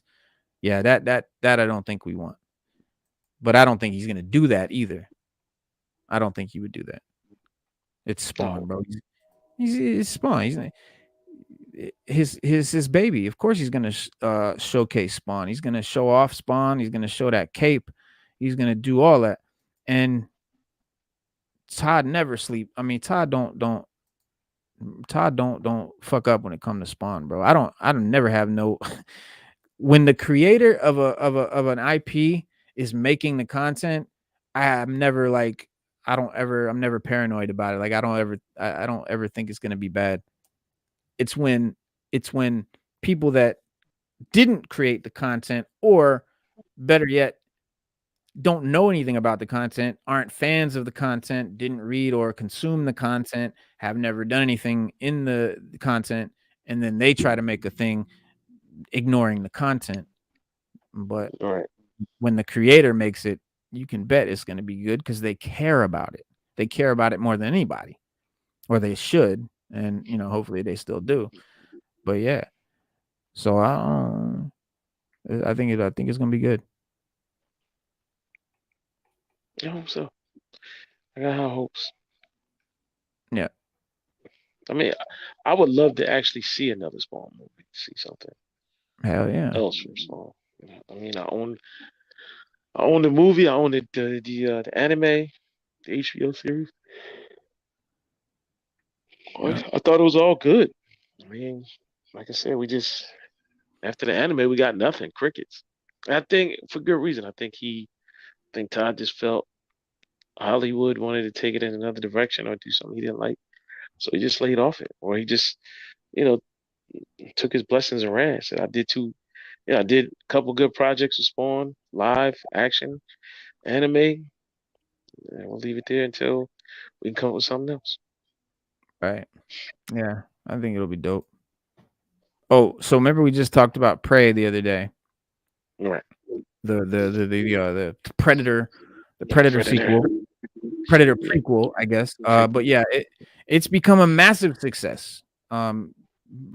Record breaking and all kinds of shit. I just thought it was kind of meh. Hulu's It was Hulu's best premiere to date. yeah, yeah, it's wildly. I thought it was like okay. I didn't find it like the greatest. It's not my favorite Predator movie. It's not the worst one, but I didn't find it all that well done. I But watched it. It was good. it was good. Like I just didn't find it impressive. You know what I mean? No, I Like get it. some can I be get you. good. Like I enjoyed watching it, but I'm not like blown away by it or anything. I don't think it's hitting that kind of note. Like I was blown away by Predators. Like that Predators is movie was really good. Yeah, dope. Predators is really good. Love. Yeah. Yeah. So, but yeah, 92% on Rotten Tomatoes, making it the highest critically acclaimed movie in the Predator franchise. Quite honestly, it's opened up, a whole new way to tell the story though of an alien race that hunts the biggest game that it can find. And like I said, the Predator, his whole goal is to go and find the most challenging prey to hunt, and that's he's over here hunting wolves and bears, and then he finds humans, and he's in the Comanche Native American tribes area, so he's literally hunting the hunters of the Comanche tribe, and you've got one female tribe member who she's supposed to be a healer and maybe a guide or a tracker rather, but she wants to be a hunter like one of the guys, and so she's out there trying to prove herself as a hunter, but the predator doesn't see her as a threat. I guess he just sees her as like a small woman and doesn't see her as threatening, so he underestimates her, and she's able to you know do shit and Get it. not give it up for you. But yeah, it's pretty good. But yeah, it's not. But to be honest, like it is a bit strange that the franchise is going to be targeting the teen demographic, considering every single Predator property has been R rated. But it seems like a step back to give everyone the greatness that is the Predator franchise. So I think but then immediately work on something that's going to go in a reverse way. However, we don't know, you know, if it could end up connecting to the larger Predator universe. But Mm. apparently, they're talking about maybe a series in development, doing a Predator show on Disney Plus. So this is I'm not even going to comment. well, we've trusted and proven sources have told us we can report that a Predator series is in the works for Disney Plus. And yes, it is going to attempt to capture the teen demographic. So, but I think Predators always, I don't know, like when I was a teen, we watched R-rated movies. Like teens watch R-rated movies. That's pretty typical. So I Yeah, don't whether see they it. sneak and watch them or they get permission from their parents, they're going to watch Yeah, exactly. And that's what we want to see. I mean, when I was a teen, that's what I wanted to see, R-rated movies. But hopefully they won't nerf it too hard for to make it kid friendly or anything like that. I mean, come on, it's the fucking Predator, guys. But for all we know, there could be, some teens in a different time that are experiencing what the character Naru did in this movie Prey. And if Dan Trachtenberg is involved in this Predator series, we give him our full faith. Because yeah, he's dope. But the franchise has seemingly been restarted, I think, with this movie Prey. So this is good things.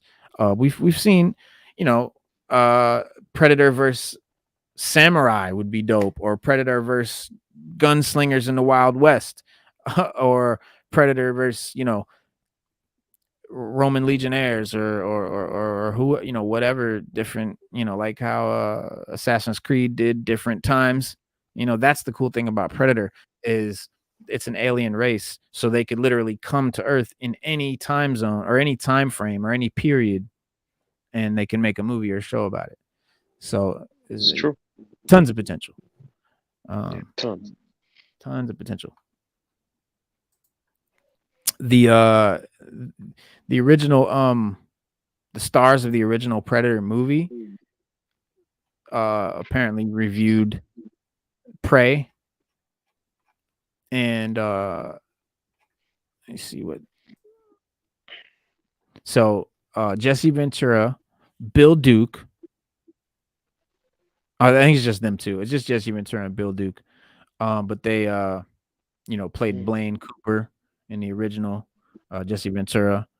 But he said he had nothing but positive words for the movie. Um, and then great film, he wrote on Twitter. Amber Mid Thunder, you definitely ain't got time to bleed. Welcome to the Predator family. Thank you for making such a thoughtful, creative, and wonderful film.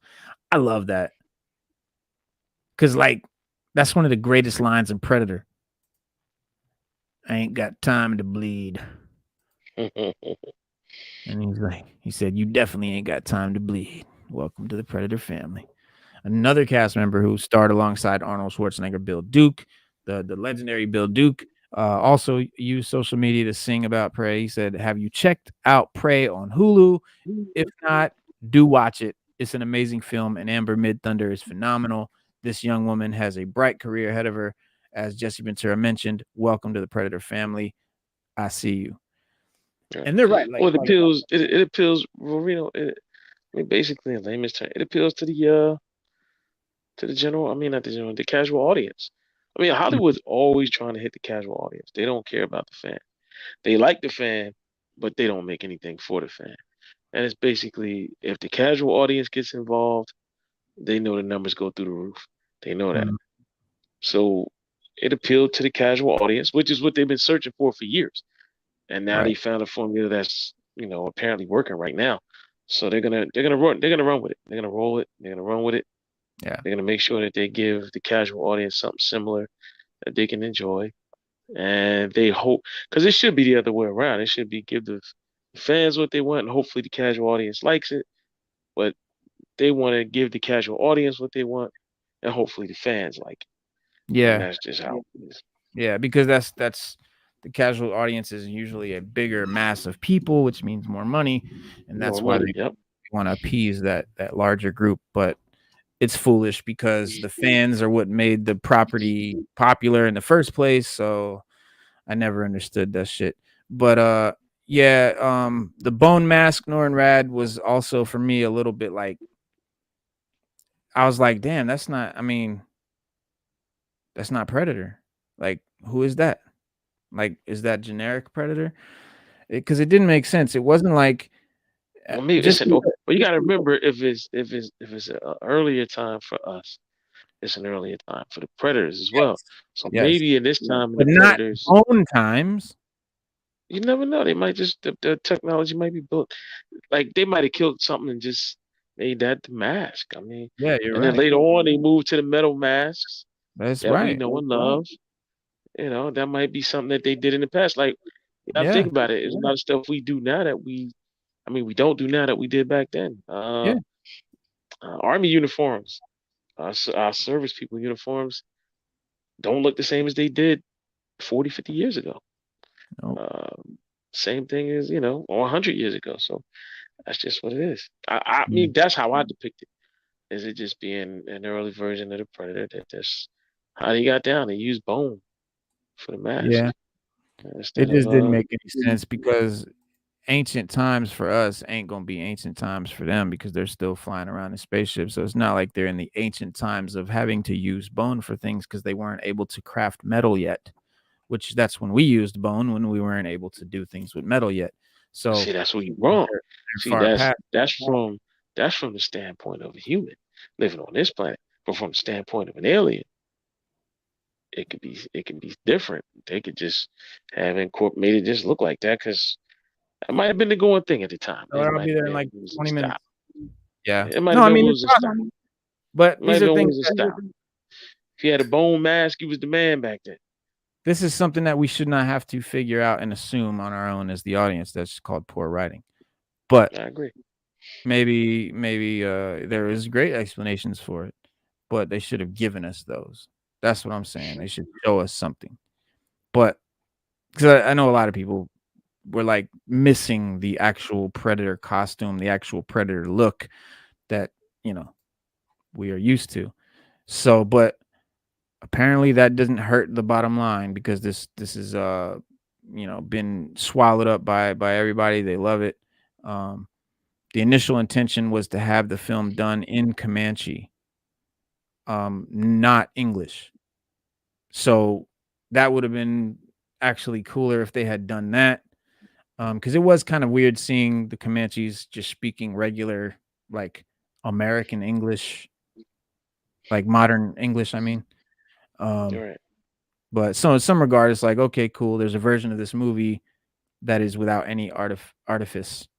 You know, it's like this is how it would sound and how it would be. Not a lot of people speak Comanche, and this, could almost be like a teaching tool to encourage people to continue to learn that language. That is captured so much Native American history, so much Comanche history is oral.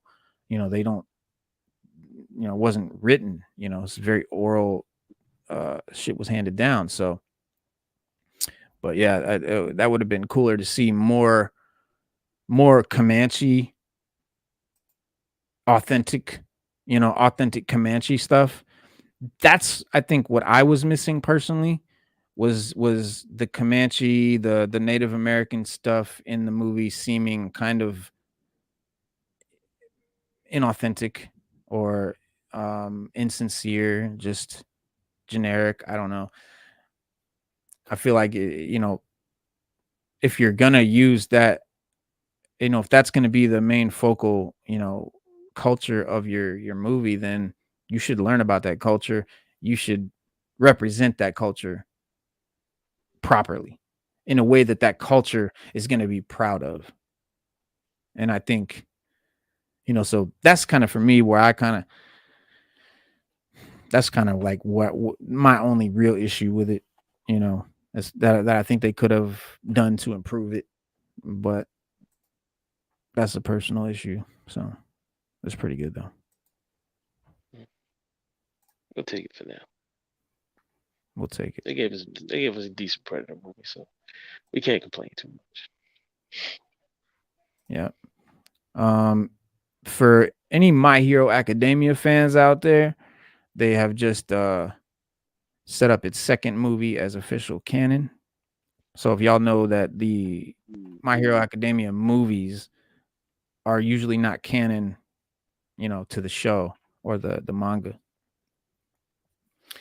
But yeah, I thought that was dope.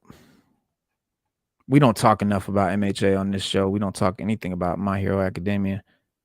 Yeah. But I fuck with it. I fuck with it. Yeah, I mess with him. Yeah, we gotta do a show. So we gotta do something with it. Yeah, we definitely do.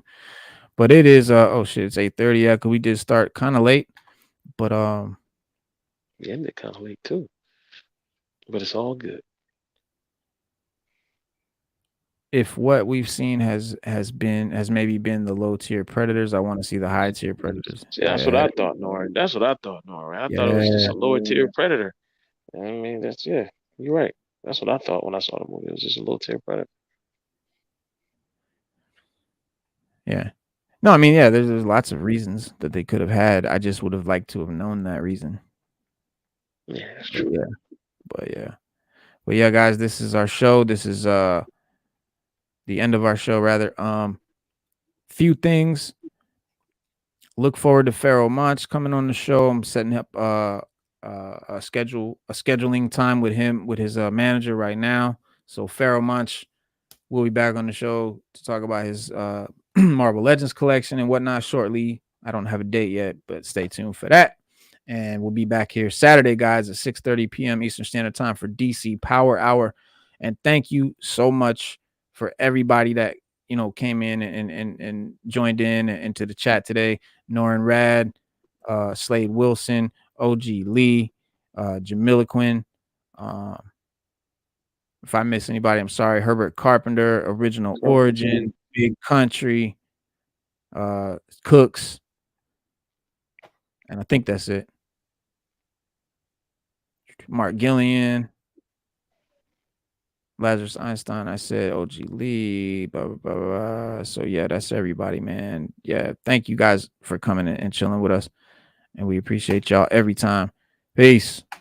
Peace. Peace. Peace. Peace.